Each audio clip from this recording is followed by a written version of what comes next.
Start అయింది. ఈడికేలే ఇచ్చినాం first. కానీ ఇవాళ రేవంత్ రెడ్డి వచ్చిండు, గొర్రె పిల్లల పథకం బంద్ అయిపోయింది. రేవంత్ రెడ్డి వచ్చిండు, చేప పిల్లలు బంద్ అయిపోయినాయి. బతుకమ్మ చీరలు బంద్ అయిపోయినాయి. కేసీఆర్ కిట్ బంద్ అయిపోయింది. పిల్లలకు ఫీజు రియంబర్స్మెంట్ పథకం బంద్ అయిపోయింది. ఒకటి బంద్ పెట్టుడే తప్ప కొత్తగా ఇచ్చింది ఏమన్నా ఉన్నదా? ఆలోచన చెయ్యండి. చాలా విషయాలు చెప్పి మోసం చేసిండ్రు. हमारे मुसलमान बहन भाइयों बहुत लोग मुझे यहाँ दिख रहा है.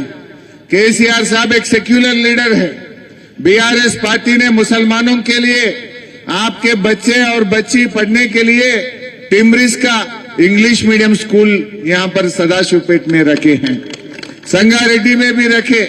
वो स्कूल बनाने के लिए 20 करोड़ रुपया भी सैंक्शन करे. शादी मुबारक में पैसे दिए. इमाम मौजम साहब को तनख्वाह दिए. रमजान अभी 16 तारीख से शुरू हो रहा. केसीआर साहब है तो अब तक तोहफा मिलता था. कांग्रेस आया, तोहफा चले गया. 2 साल से नहीं मिल रहा. ये तीसरी रमजान है. रमजान का तोहफा भी बंद हो गया. धोखेबाज है. 4000 करोड़ बजट देते बोले, 1000 भी नहीं दिया. जब केसीआर साहब थे सालीना 3000 करोड़ मुसलमानों को बजट मिला था. कांग्रेस आने के बाद बजट भी गया, सब कुछ गया है. आप लोग सोचिए, जब कोरोना आए केसीआर साहब महीने में 10 किलो चावल नहीं दिए क्या? कोरोना आए तो मैं खुद ही आए के आप लोगों को मदद करे. कोई चिंता मत करो.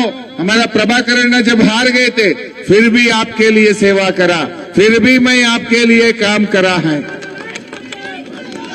इस वास्ते जो धोखेबाज रेवंत रेड्डी है, आप लोग 11 तारीख आपके वोट से उनको सब्र सिखाना चाहिए. जिन्हें आपने धोखा दिया, जिन्हें आपने सोना देते बोल के, 4000 पेंशन देता बोल के, महिलाओं को महीने में 2500 देता बोल के, और बच्चियों को स्कूटी देता बोल के बहुत कुछ धोखा दिया. ऐसे धोखेबाज को आपके वोट से सब्र सिखाना चाहिए. और एक बात बोलना चाहता हूं, कोई चिंता मत करो. 2 साल के बाद फिर केसीआर साहब सीएम बनते. 2 साल మీకు తెలియదమ్మా, 2 ఏళ్ల తర్వాత ఎవరు గెలుస్తారు? మళ్ళా ఇప్పుడు మీ దయ ఉంటే మీరు గెలిపిస్తే వీళ్ళు 5 ఏళ్ల కోసం కౌన్సిలర్లు అవుతారు కదా. 2 ఏళ్ల తర్వాత మళ్ళా కేసీఆర్ ముఖ్యమంత్రి. నేను మంత్రిగా ఉంటా కదా, వస్తా. మా చింత ప్రభాకరన్ అంటే నాకు బాగా ఇష్టం. ఆయన అంటే నాకు ఎంతో గౌరవం.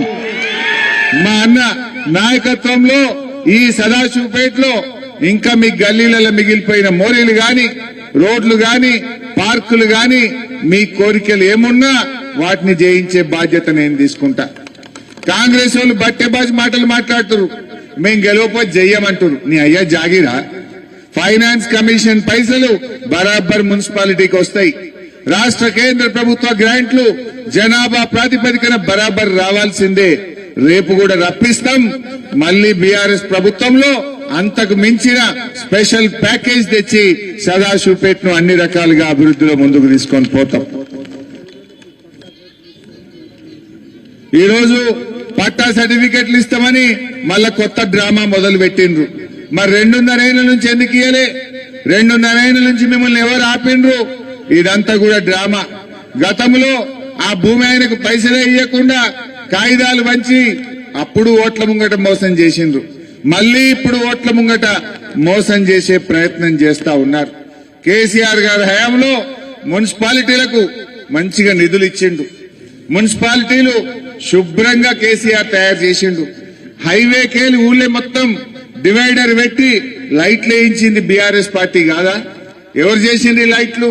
ఎవరు చేసిండ్రు బటర్ఫ్లై లైట్స్? ఆలోచన చెయ్యండి.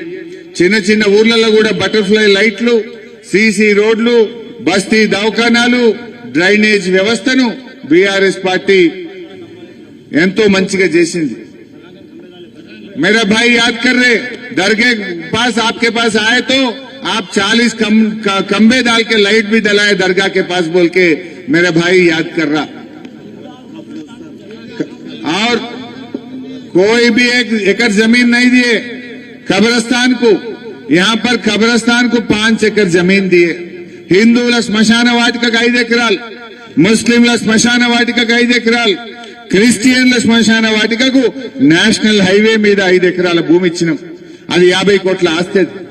50 కోట్ల ఆస్తిని ఇటు హిందువులకు, ముస్లింలకు, క్రైస్తవులకు ఆనాడు మా ప్రభాకర్ అన్న చెప్తే ల్యాండ్ ఇచ్చినాం, కాంపౌండ్ వాల్ పెట్టినాం, బోర్ మోటార్ పెట్టినాం, కరెంటు తెచ్చినాం, సౌలత్ చేసి మరి వైకుంఠ ధామానికి, కబ్రస్థాన్ కు, గ్రేవ్ యార్డ్ కు జాగలిచ్చింది బీఆర్ఎస్ పార్టీ అని చెప్పి నేను మీకు గుర్తు చేస్తా ఉన్నా.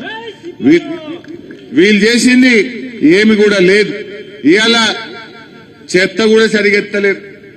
కాంగ్రెస్ గవర్నమెంట్ వచ్చినాక చెత్త కూడా ఎత్తుతలేరు. ఈ రేవంత్ రెడ్డి ఈయననే ముఖ్యమంత్రి, ఈయననే మున్సిపల్ మంత్రి. చెత్త ఎత్తడం చేతగాని ఈ ముఖ్యమంత్రి చెత్త మాటలు మాట్లాడుతుండు తప్ప శేషుడు చేత కాదు. చెత్త మాటలు, కంపు మాటలు, నోటి మురికి మాటలు తప్ప ఒక్కటి కూడా ఆయనకు చేయనొచ్చే పరిస్థితి లేదు. చెత్త తీయడం కూడా చేతగాని మంత్రి.